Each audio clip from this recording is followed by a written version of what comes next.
നിർമ്മിത ബുദ്ധി ഇന്ന് നമ്മുടെ ഏവരുടെയും ജീവിതത്തിന്റെ ഭാഗമായി കഴിഞ്ഞു. ഇത് നമ്മുടെ ജീവിതത്തിൽ ചെലുത്തുന്ന സ്വാധീനം ഗുണദോഷ സമ്മിശ്രമാണ്. ഇപ്പോൾ ലോകമെങ്ങും ചർച്ച ചെയ്യുന്നത് AI കമ്പനിയായ ആന്ത്രോപിക് വികസിപ്പിച്ച ക്ലോഡ് മൈത്തോസ് എന്ന ടൂൾ സംബന്ധിച്ചാണ്. ഇത് കനത്ത സുരക്ഷാ ഭീഷണി ഉയർത്താൻ പോകുന്നത് ബാങ്കിംഗ് മേഖലയിലാണ്.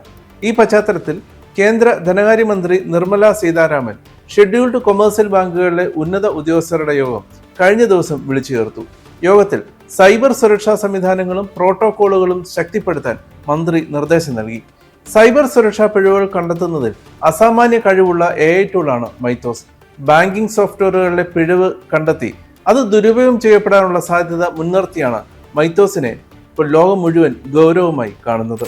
ഒരു സോഫ്റ്റ്വെയറിനെ സ്വതന്ത്രമായി വിലയിരുത്താനും അതിലെ പിഴവുകൾ തിരിച്ചറിയാനുമാണ് മൈത്തോസ് രൂപകൽപ്പന ചെയ്തിരിക്കുന്നത്. ഇത് മോശമായി ഉപയോഗിച്ചാൽ വലിയ പ്രതിസന്ധിയാകും ബാങ്കിംഗ് മേഖലയിൽ അടക്കം സൃഷ്ടിക്കുക. കുറെക്കൂടി ലളിതമായി പറഞ്ഞാൽ, സോഫ്റ്റ്വെയറിലെ സാധ്യമായ ഒരു പ്രശ്നം ചൂണ്ടിക്കാണിക്കുന്നതിന് പകരം മറഞ്ഞിരിക്കുന്ന പോരായ്മകൾ കണ്ടെത്താനും ഒരു സിസ്റ്റത്തിലേക്ക് എങ്ങനെ കടക്കാമെന്ന് കൃത്യമായി കണ്ടെത്താനും ഈ ടൂളിന് കഴിയും. ഈ ടൂൾ തെറ്റായ കൈകളിൽ എത്തിയാൽ ഗുരുതരമായ ക്രമക്കേടുകളാകും സംഭവിക്കുക. ക്ലോഡ് മൈത്തോസിന്റെ വിവരങ്ങൾ ആന്ത്രോപിക് പുറത്തുവിട്ടതിന് പിന്നാലെ US ഭരണകൂടം അമേരിക്കയിലെ പ്രമുഖ ബാങ്കുകളുടെയും ധനകാര്യ സ്ഥാപനങ്ങളുടെയും CEOമാരുടെയും അടിയന്തര യോഗം വിളിച്ചു ചേർത്തിരുന്നു. ഗൂഗിൾ CEO സുന്ദർ പിച്ചെ അടക്കമുള്ളവരുമായി US അധികൃതർ ഫോണിൽ ബന്ധപ്പെട്ട് മൈത്തോസ് ഉയർത്താനിടയുള്ള സൈബർ സുരക്ഷാ ഭീഷണികളെക്കുറിച്ച് ചർച്ച ചെയ്തിരുന്നു. UKയും കാനഡയും ഇതേ രീതിയിൽ പ്രമുഖ ബാങ്ക് മേധാവികളുടെ യോഗം വിളിച്ചു ചേർക്കുകയും സൈബർ സുരക്ഷാ സ്ഥിതിഗതികൾ വിലയിരുത്തുകയും ചെയ്തിരുന്നു. പ്രമുഖ ബാങ്കുകളുടെ സംവിധാനങ്ങൾക്കുള്ളിലെ സൈബർ സുരക്ഷാ പിഴവുകൾ ആരെങ്കിലും മൈത്തോസ് ദുരുപയോഗം ചെയ്ത് കണ്ടെത്താനുള്ള സാധ്യത വിലയിരുത്താനായിരുന്നു ഈ യോഗങ്ങൾ. മൈത്തോസ് തെറ്റായ കൈകളിൽ അകപ്പെട്ടാൽ ഈ മോഡൽ അപകടകരമാകുമെന്ന മുന്നറിയിപ്പ് കമ്പനി തന്നെ നൽകുന്നുണ്ട്.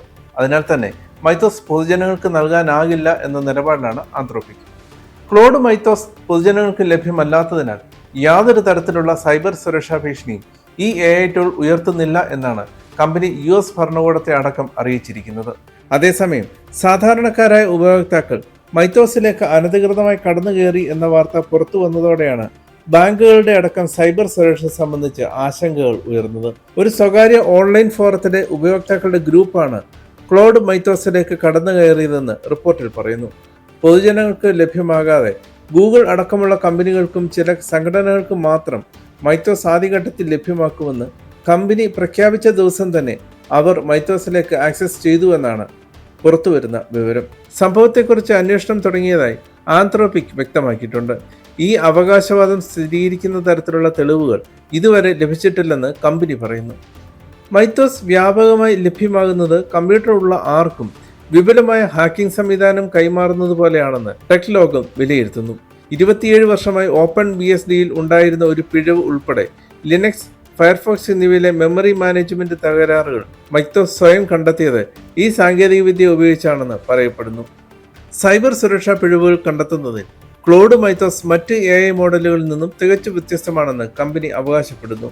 ചില പ്രമുഖ കമ്പനികളുടെ സൈബർ പരിശോധനയ്ക്കിടെ മൈത്തോസ് ആയിരക്കണക്കിന് നിർണായക സുരക്ഷാ പിഴവുകൾ കണ്ടെത്തിയതായി റിപ്പോർട്ടുണ്ട്. അതേസമയം AI വിഭാഗം വിപുലപ്പെടുത്തുന്നതിനായി ആന്ത്രോപിക്കിലേക്ക് നിക്ഷേപിക്കുമെന്നാണ് പുറത്തുവരുന്ന വിവരം. ഇ-കൊമേഴ്സ് ഭീമനായ ആമസോൺ $25 ബില്യൺ വരെ നിക്ഷേപിക്കുമെന്ന് അറിയിച്ചതിന് തൊട്ടു പിന്നാലെയാണ് ഗൂഗിളിന്റെ ഈ നിക്ഷേപം. ആന്ത്രോപിക്കിന്റെ AI അസിസ്റ്റന്റായ Claude Uber Eats, Spotify, TurboTax ഉൾപ്പെടെയുള്ള ജനപ്രിയ ആപ്പുകളിലും ഉപയോഗിക്കാൻ ലക്ഷ്യമിടുന്നതായി പറയപ്പെടുന്നു.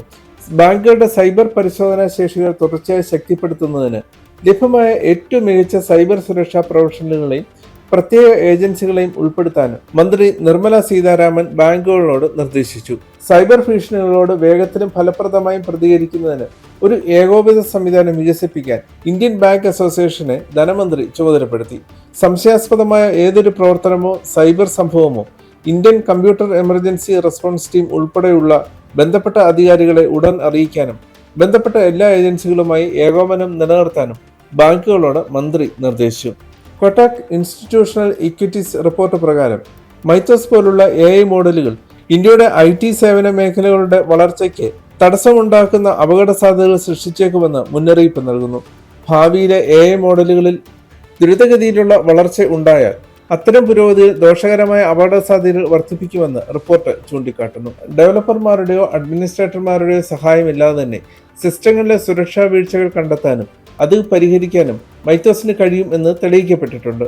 ഫസിംഗ്, സിംബോളിക് എക്സിക്യൂഷൻ തുടങ്ങിയ പുതിയ സോഫ്റ്റ്വെയർ അനാലിസിസ് രീതികളെ വലിയ ന്യൂറൽ നെറ്റ്വർക്കുകളുമായി സംയോജിപ്പിച്ചാണ് ഇത് പ്രവർത്തിക്കുന്നത്. മൈത്തോസിനെ പ്രതിരോധ ആവശ്യങ്ങൾക്കായി മാത്രം ഉപയോഗിക്കാൻ ഒരു അന്താരാഷ്ട്ര സഖ്യം രൂപീകരിക്കലാണ് ആദ്യമായി ആന്ത്രോപിക് ചെയ്തത്. Google, Microsoft, apple, Amazon, crowd strike തുടങ്ങി 12 പ്രമുഖ സ്ഥാപനങ്ങൾക്കാണ് നിലവിൽ മൈത്തോസിലേക്ക് ആക്സസ് ഉള്ളത്. ലോകത്തിലെ പ്രധാന ഓപ്പറേറ്റിംഗ് സിസ്റ്റങ്ങളിലും ബാങ്കിംഗ് സെർവറുകളിലും നിലവിലുള്ള സുരക്ഷാ വീഴ്ചകൾ ഹാക്കർമാർ കണ്ടെത്തുന്നതിന് മുൻപ് മൈത്തോസിനെ ഉപയോഗിച്ച് കണ്ടെത്തുക എന്നതാണ് ഇതിന്റെ ലക്ഷ്യം. മൈത്തോസ് കണ്ടെത്തിയ ഗുരുതരമായ സുരക്ഷാ പിഴവുകൾ ഇതിനോടകം പരിഹരിച്ചു കഴിഞ്ഞു എന്നാണ് കമ്പനി അവകാശപ്പെടുന്നത്. ആന്ത്രോപിക്കിന്റെ US മുതിർന്ന ഉദ്യോഗസ്ഥരുമായി ഇന്ത്യൻ സർക്കാർ നിലവിൽ സുരക്ഷ സംബന്ധിച്ച വിഷയത്തിൽ ചർച്ച നടത്തിയിട്ടുണ്ട്. സൈബർ നിരീക്ഷണ ശേഷികൾ തുടർച്ചയായി മെച്ചപ്പെടുത്തുന്നതിനായി ഉന്നത സൈബർ സുരക്ഷാ വിദഗ്ധരെയും പ്രത്യേക ഏജൻസികളെയും ഉൾപ്പെടുത്താൻ മന്ത്രി നിർമ്മല സീതാരാമൻ ബാങ്കുകളോട് നിർദ്ദേശിച്ചിട്ടുണ്ട്. എന്തായാലും മോഡലിന്റെ അസാമാന്യമായ അപകട ഭീഷണി കണക്കിലെടുത്ത് ആഗോളതലത്തിൽ വലിയ തരത്തിലുള്ള സുരക്ഷാ മുൻകരുതലുകളാണ് ഇപ്പോൾ നടപ്പിലാക്കുന്നത്.